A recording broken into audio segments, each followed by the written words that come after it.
बिस्मिल्लाहिर्रहमानिर्रहीम। मैं हूं साहिबजादा सलील। अहम ख़बरों में हम डिस्कस करेंगे कि वफाकी आइनी अदालत सरकार बनाने जा रही है। पाकिस्तान की सरकार जो इस टाइम पे शहबाज शरीफ की हुकूमत है और पाकिस्तान पीपल्स पार्टी उसकी हिमायती है।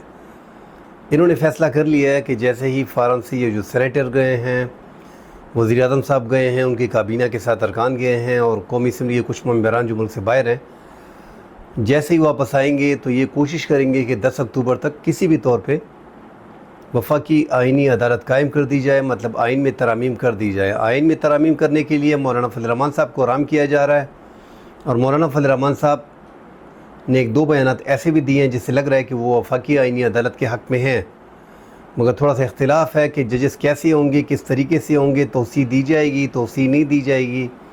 इस हवाले से आज जो है पाकिस्तान तहरीक इंसाफ के सलमान अकरम राजा ने मुलाकात की है जमीयत उलमा इस्लाम की कमेटी से और उन्होंने आपस में तय पाया है कि हम अपोजिशन में बैठ के आइनी तरामीम जो भी लेके आते हैं उस पर एक साथ काम करेंगे। तो आगे देखा जाएगा, आगे चल कर देखा जाएगा कि मौलाना फजल रहमान साहब जो फ़िलहाल लग रहे हैं कि आइनी तरामीम के हक़ में नहीं है, मगर वफाकी आइनी अदालत के क़ियाम के हक़ में हैं। अब उसके लिए टर्म कंडीशन क्या तय की जाती हैं, तहरीक इंसाफ को मौलाना साहब कैसे राज़ी करते हैं, कौन कौन सी चीज़ें बीच में डाली जाएंगी, कौन कौन सी नहीं डाली जाएंगी, आया तहरीक इंसाफ भी मौलाना फजल रहमान अगर सपोर्ट करते हैं तो उसके साथ होगा या नहीं होगा, इस पे खुल के बात करते हैं। और 63A पे बात करते हैं। 63A नाज़रीन, ये वो केस है जो उमर अता बंदियाल के दौर में जस्टिस इजाज़ुल्लाह एहसन जो सीनियर जज थे, जिन्होंने काजी फ़ाइद ईसा और नवाज़ शरीफ गवर्नमेंट की तनकीद के बायस जो है वो काजी साहब ने बड़ा तंग किया था। जस्टिस इजाज़ुल्लाह एहसन को मोस्ट सीनियर जज थे, काजी साहब के बाद आने वाले चीफ जस्टिस वही थे, मगर उन्होंने रिज़ाइन दे दिया था। मज़ाहिर नकवी जो है उन्होंने उन पर रेफरेंस किया था जुडिशल काउंसिल को, मगर उन्होंने इस्तीफ़ा दे दिया। उन पर भी बड़ा प्रेशर था। अभी जो उसके बाद चीफ जस्टिस जो बनने जा रहे हैं वो जस्टिस मंसूर अली शाह साहब हैं, उसके बाद जस्टिस मुनीब है। तो जस्टिस मुनीब उमर अता बंदियाल के साथ उस टाइम पे जब उमर अता बंदियाल चीफ जस्टिस थे तो ये 63A का केस देख रहे थे, जिसमें इजाज़ुल एहसन थे, मज़ाहिर नकवी थे, justice Mazahir Naqvi, justice Ijazul Ahsan, justice Muneeb Akhtar, justice Umar Ata Bandial की सरबराही में ये था। और एक जज मौसूफ़ उसमें और भी थे जो आजकल कादी साहब ने उनको जो है एडहॉक पे रखा हुआ है। तो ये 5 जजेस थे, जिसमें 3-2 की अक्सरियत से फ़ैसला हुआ था कि जो मेंबर असम्बली या सेनेट का मेंबर पार्टी से हट के, पार्लिमानी पार्टी से हट के वोट करेगा, उसका वोट काउंट भी नहीं होगा और जो है उसको जो है मतलब नया हिल भी कर दिया जाएगा, पार्टी से निकाल के नया हिल करके दोबारा उस पर इंतखाबात होंगे। तो ये इसको जो है उस टाइम पे बड़ा क्रिटिसाइज़ किया गया, लोगों ने, सहाफ़ियों ने बहुत ज़्यादा क्रिटिसिज्म की इस पर कि ये तो आइन को रीराइट किया गया है। और ये उस टाइम भी इस फ़ैसले के हक़ में हम लोग थे कि यार ये एक बेहतरीन फ़ैसला है। अगर ये था भी नहीं, अगर ये फ़ैसला जजेस ने आपस में कर लिया है कि एक, अब फॉर एग्ज़ाम्पल अभी ये टाइम है, इस टाइम पे हम देख लेते हैं कि जो वोट पाकिस्तान तहरीक इंसाफ लेके आई है, जिसकी आला क़ियादत जेलों में थी, जो इलेक्शन कैंपेन ना कर सकी, जिसका इलेक्शन का सिंबल नहीं था, आम लोग उसमें गए, बी टीम थी तहरीक इंसाफ की, वो इलेक्शन लड़ के आई है। वो कैसे लड़ के आई है? पीछे इमरान खान की तस्वीर थी, इसलिए जीत गए। इसी तरह उस टाइम पे उमर अता बंदियाल की 3-2 की अक्सरियत से ये फ़ैसला किया था कि आप वोट करोगे तो आपका वोट शुमार नहीं होगा और आप जो है डिस्क्वालीफाई हो जाओगे। अब यहाँ पे जो ये काफ़ी अरसे से ये केस था, जिसको नज़रसानी के लिए कादी फ़ाइद ईसा ने जुलाई में कहा था कि मंसूर अली शाह साहब और जस्टिस या आफरीदी जो हैं ये मिल के ये केस जो है ये देखेंगे, नज़रसानी का 63A का।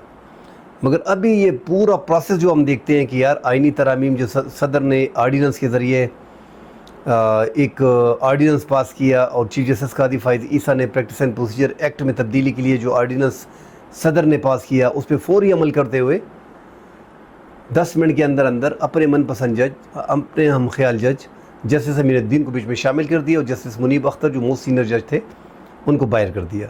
जिस पे बाद आज़ाद जस्टिस मंसूर अली शाह साहब ने ख़त लिखा और वो उस कमेटी में बैठने से उससे इनकार कर दिया कि मोस्ट सीनियर जज को आपने निकाल दिया है और जो फुल कोर्ट का फ़ैसला था उसकी ये वायलेशन है, और 3-4 और बातें बीच में डाल दी थी कि ये अगर आप जजेस से डिस्कस करते, कमेटी में डिस्कस करते, इस पर फुल कोर्ट बनाते, उसमें चीफ जस्टिस को ख़त लिख लिया गया। बहरहाल चीफ जस्टिस ने जवाब में जस्टिस मुनीब के बीच में निकालने पे 11 जवाबात दिए हैं। 11 जो सवालात थे जस्टिस मंसूर अख्तर के, उससे हट के कोई ऐसे जवाबात दिए हैं जो मतलब उससे रिलेटेड ही नहीं है।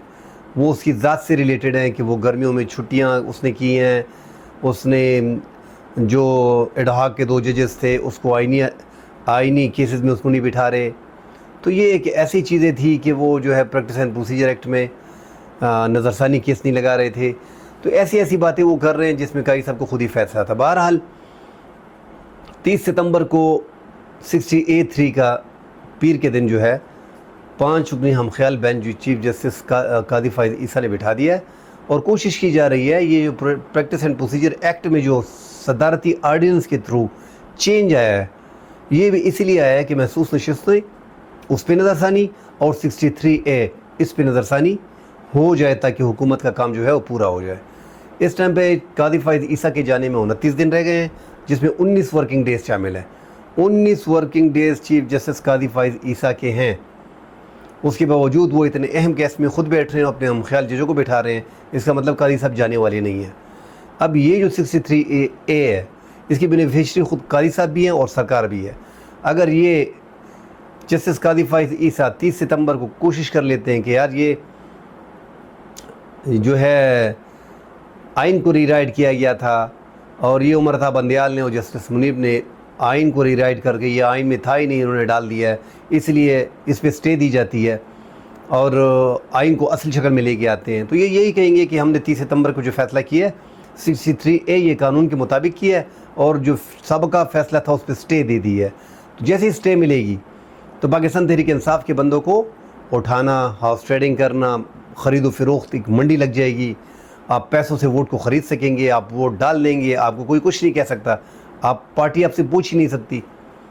तो ये एक तरीका इन्होंने अडॉप्ट किया हुआ है, जिसकी एक प्लानिंग चल रही थी और उसको तरमीमी एक जो सदारती आर्डिनेंस था वो जारी किया गया। ये यहाँ से बाकायदा जो अदालत से इशारे मिलते थे उस हिसाब से काम हो रहा है। इसमें काई साहब को भी फ़ायदा है कि काई साहब की एक्सटेंशन जो है वो भी करीब आ जाएगी। वो कैसे करीब आ जाएगी? और ये 2/3 अक्सरियत जो मैजिक नंबर है 224 का कौमी असम्बली में, ये पूरा करने के लिए 63A को उड़ाना ज़रूरी था, और तहरीक इंसाफ की मखसूस नशस्तें उसको ना देना ये ज़रूरी था। अभी तक 223 नशस्तें जो कौमी असम्बली की हैं वो सुप्रीम कोर्ट के वाज़ेह अहकामात के बावजूद, सुप्रीम कोर्ट के 8-5 की अक्सरियत के फ़ैसले के बावजूद 12 जुलाई को जो फ़ैसला आया था, इलेक्शन कमीशन को क्लियर कट कह दिया गया था कि ये जो नशस्तें हैं 80 नशस्तें जो हैं, 41 मेंबरान सुन्नी इत्तेहाद कौंसिल के और 39 तहरीक इंसाफ के जो आज़ाद थे, ये सब जो है पाकिस्तान तहरीक इंसाफ के कंसिडर कर दे। इलेक्शन कमीशन ने ना किया। हुकूमत जो है इलेक्शन एक्ट 2017 लेके आई, उसके पीछे इलेक्शन कमीशन ने छुपने की कोशिश की।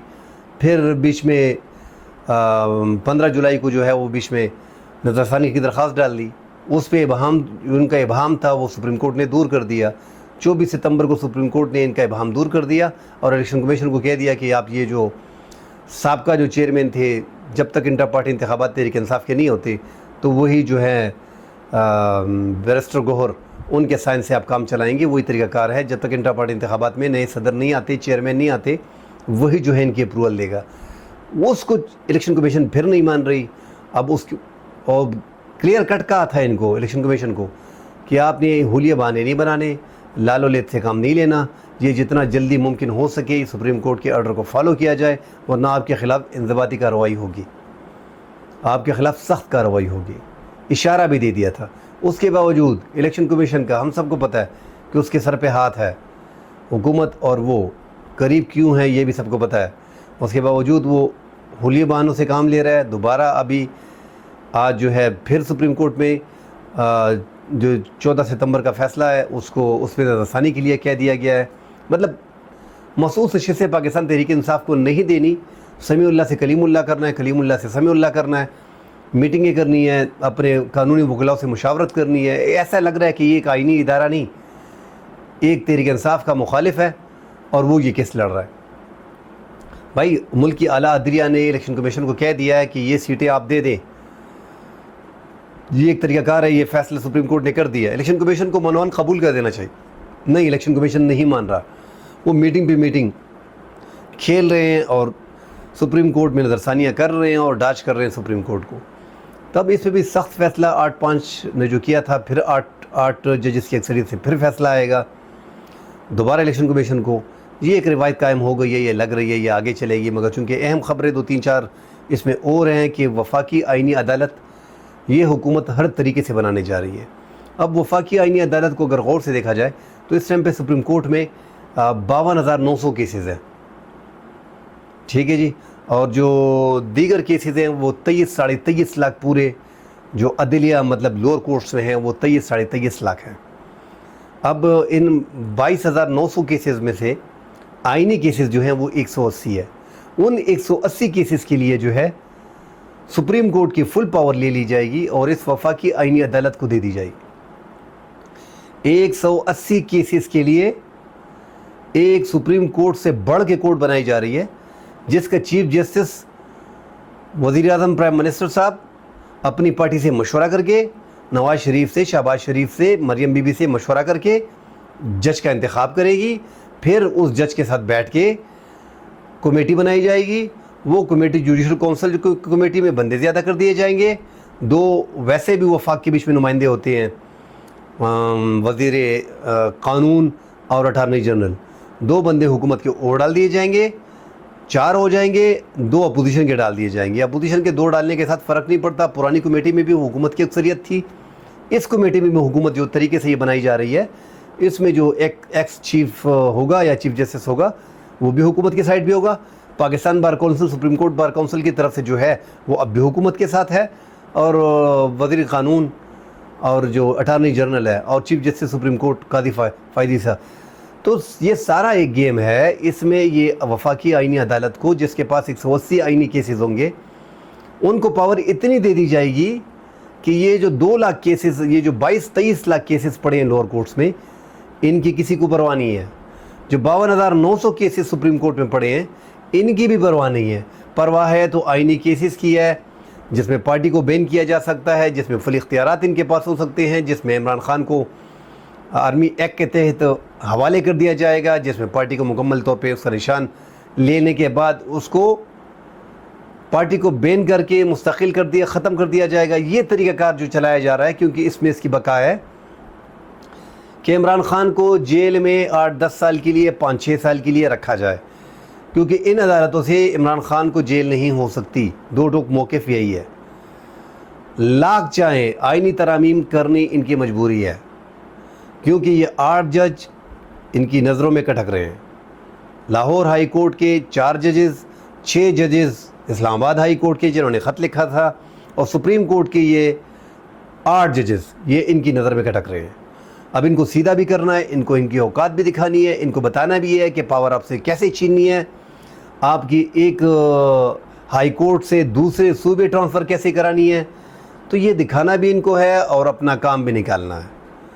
इस हुकूमत के पास चूँकि वो अखलाकी नहीं है, अखलाकी तौर पे कमज़ोर हुकूमत है, उसकी मेन वजह ये है कि 185 जो पंजाब की हद तक कौमी और सूबाई असम्बली की सीटें हैं, उन पे तहरीक इंसाफ ने ट्रिब्यूनल्स में केसेस हैं। जो ट्रिब्यूनल्स को काजी साहब ने रोका हुआ था, अभी काजी साहब ने मनपसंद की ट्रिब्यूनल्स 2 दिन पहले पंजाब हुकूमत को दे दिए हैं कि ठीक है, आप अपनी मर्ज़ी की जो आपको चाहिए थे वो हमने आपको दे दिया। ट्रिब्यूनल्स में जैसे बंदे आपको जो जज चाहिए थे वो आपको दे दिए। तहरीक इंसाफ को हमने रिजेक्ट कर दिया, तो वो ट्रिब्यूनल्स ने काम शुरू कर दिया। अब वो जिन केसेस के इस पार्लियामान को जिसमें 85 कौमी असम्बली के मेंबर, 84 कौमी असम्बली के मेंबर जिनकी केसेस ट्रिब्यूनल्स में हैं, ये कैसे वो आइनी अदालत कायम कर सकते हैं या उसके लिए वोट दे सकते हैं 2/3 अक्सरियत में, या आइन में बड़ी तरामीम कर सकते हैं। 54 तरामीम करने जा रहे हैं, मगर असम्बली में बैठे कौन है? 84 वो मेंबरान जिस पे धांधली के केसेस हैं और फॉर्म 47 वाले।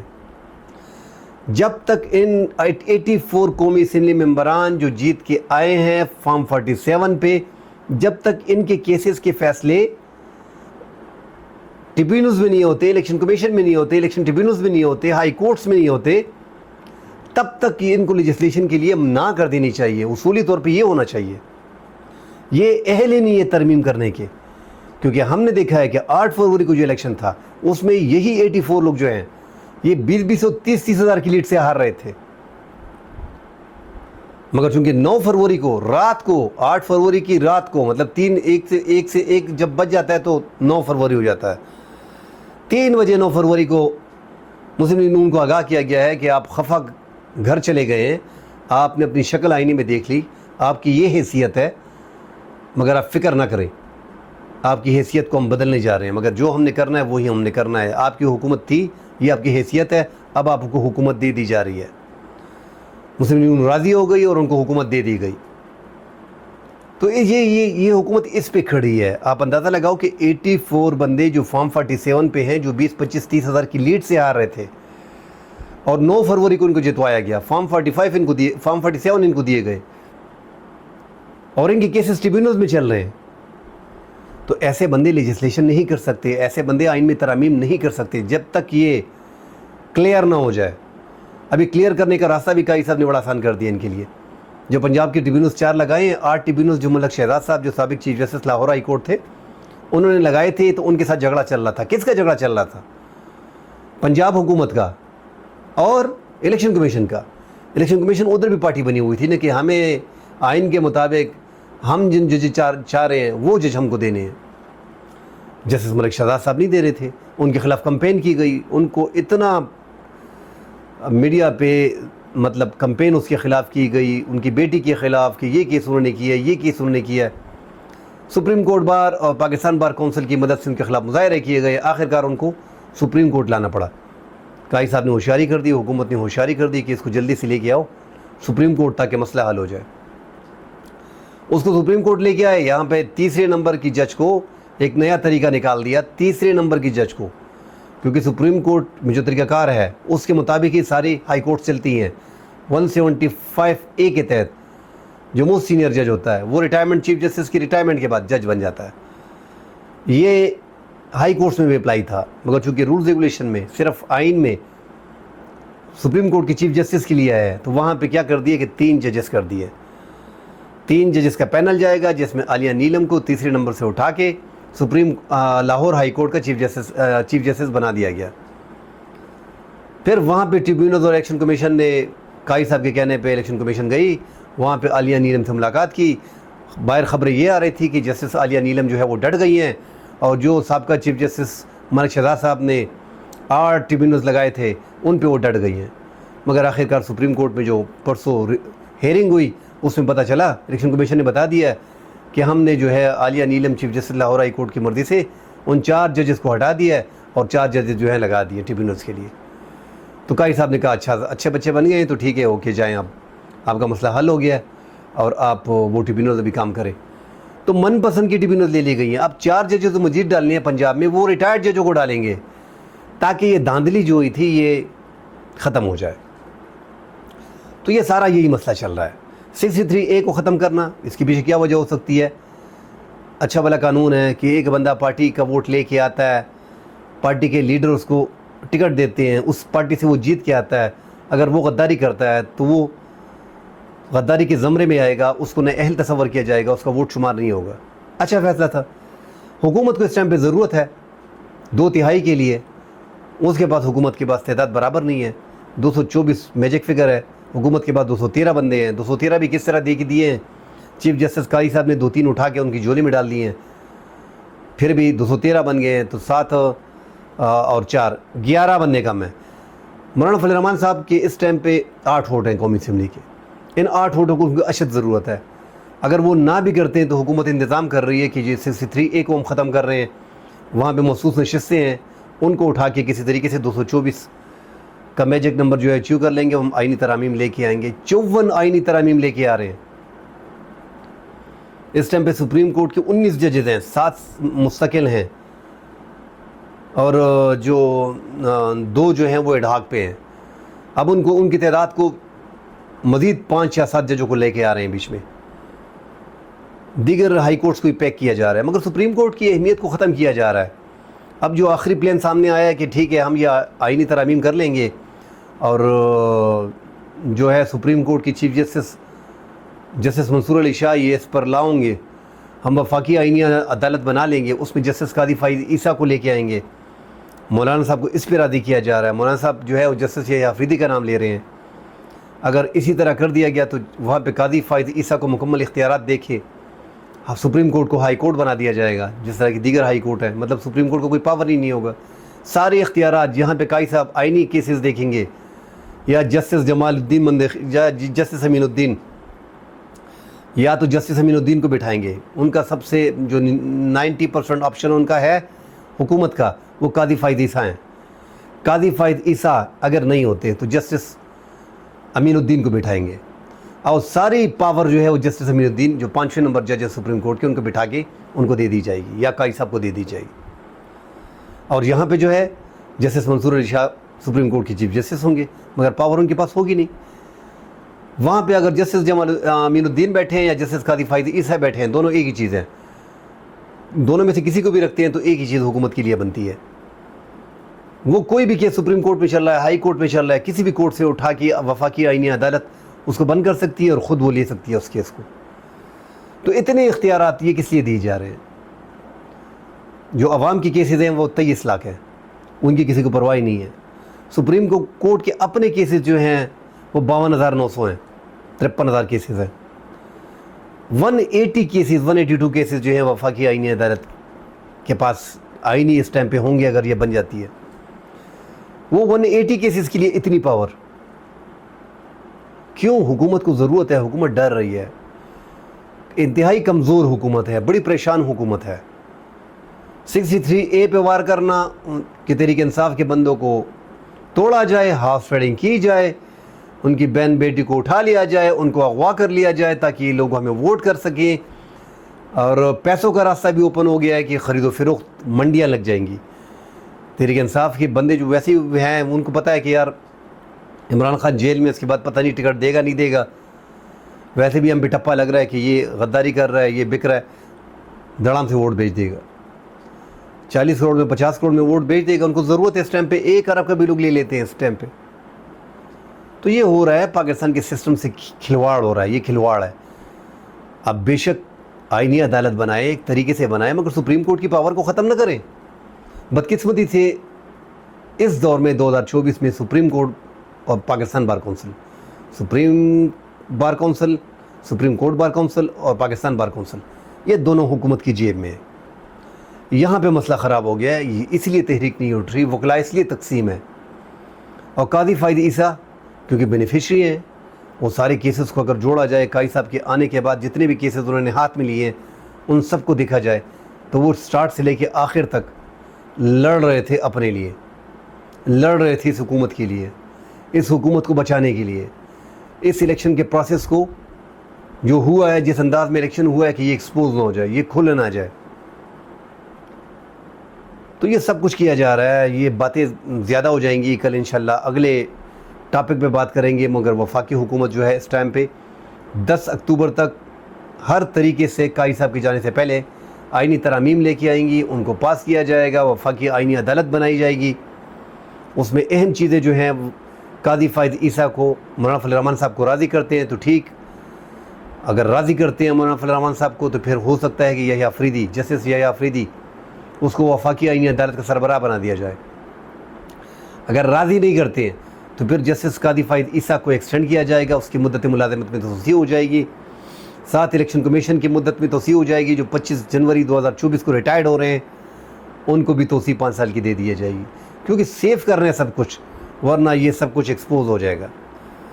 और जितने भी बाकी आईनी इदारे हैं उनके सरबराहान जो एक्सटेंशन है उनकी भी बढ़ जाएगी, डेफिनेटली आर्मी चीफ़ की भी साथ बढ़ जाएगी, 3 साल की मुद्दत उनकी भी ज़्यादा हो जाएगी। तो ये तरीक़ाकार चल रहा है पूरे मुल्क में, एक सिस्टम को तबाह किया जा रहा है, पूरे अदालती निज़ाम को उड़ाया जा रहा है। मगर वकलाए जो हैं वो ग्रुपबंदी का शिकार हैं, वो अपने मफाद को देख रहे हैं। और सुप्रीम कोर्ट के जजों में वो इस टाइम पे जो ज़्यादातर जजेज़ हैं, 2/3 अक्सरियत जजें की मंसूर अली शाह के साथ खड़े हैं। हो सकता है कि अगर ऐसा इकदाम ये करते हैं, आईनी तरामीम लेके आते हैं और वफाकी आईनी अदालत को बनाते हैं, और जस्टिस अमीनुद्दीन को या काई साहब को एक्सटेंशन देते हैं, तो यहाँ पे इस्लामाबाद हाई कोर्ट से, लाहौर हाई कोर्ट से, सुप्रीम कोर्ट से आप देखेंगे कि रिज़ाइन आना शुरू हो जाएंगे। ये मोस्ट सीनियर जजेस जितने भी हैं ये रिज़ाइन दे देंगे। मगर हुकूमत ने इनकी परवाह नहीं करनी। मुल्क में क्राइसिस आ जाएगा, एक अदलिया का बहरान शुरू है इस टाइम पे, ये बढ़ जाएगा, मज़ीद बढ़ेगा। हुकूमत इन चीज़ों को नहीं देख रही। हुकूमत ने हर तरीके से अपने आप को सेव करना है। वो जो 85-84 बंदे जो कौमी असम्बली में बैठे हैं, जो फॉर्म 45-7 पे हैं, उनको सेव करना है। उन्हीं हारे हुए लोगों पे लेजिस्लेशन करानी है ताकि इनको जमहूरियत का अंदाज़ा हो जाए कि ये असली जमहूरियत ये है। क्योंकि इनके सर पे हाथ है, इनको कह दिया गया है कि आपकी हुकूमत 10 साल चलेगी। बाबा ये इमरान खान को भी कह दिया गया था कि आपकी हुकूमत 10 साल चलेगी, पौने 4 साल चली। जो हालात इस मुल्क के चल रहे हैं, मुल्क में करप्शन देखें आप, हद दर्जे बढ़ गई है, रोज़गार मुल्क में है नहीं, इन्वेस्टमेंट मुल्क में कोई कर नहीं रहा, बाहर से कोई कंपनियां आ नहीं रही, फ़ॉरेन इन्वेस्टमेंट हमने देखी है कि ज़ीरो है, एनर्जी क्राइसिस है, कारखाने सारे बंद हैं। ऐसे हालात में मुल्क को कैसे आगे लेके जाओगे? तो इस्टेब्लिशमेंट फिर इन चीज़ों को देखती है, ये मैटर भी करती हैं। एक पॉपुलर पार्टी के लीडर जेल में है, उसके लिए ये सारी तरामीम करना, वफाकी आईनी अदालत बनाना, ये स्पेसिफिक इमरान खान के लिए हो रहा है कि किसी तरीके से ये 8 फरवरी 2024 के इलेक्शन के रिज़ल्ट सामने ना आ जाए, इमरान खान को सज़ाएँ मिल जाएँ। क्योंकि 4 बड़े केसेस में इमरान खान ज़मानत पे हैं। 9 मई के केसेस होंगे, इमरान खान जेल में रहेंगे, 5-6 साल 7 साल के लिए जेल में रहेंगे, तो हमारी जान छूट जाएगी। हो सकता है उनकी पार्टी को वफाकी आईनी अदालत में बैन भी कर दिया जाए, उनकी जान छूट जाएगी। और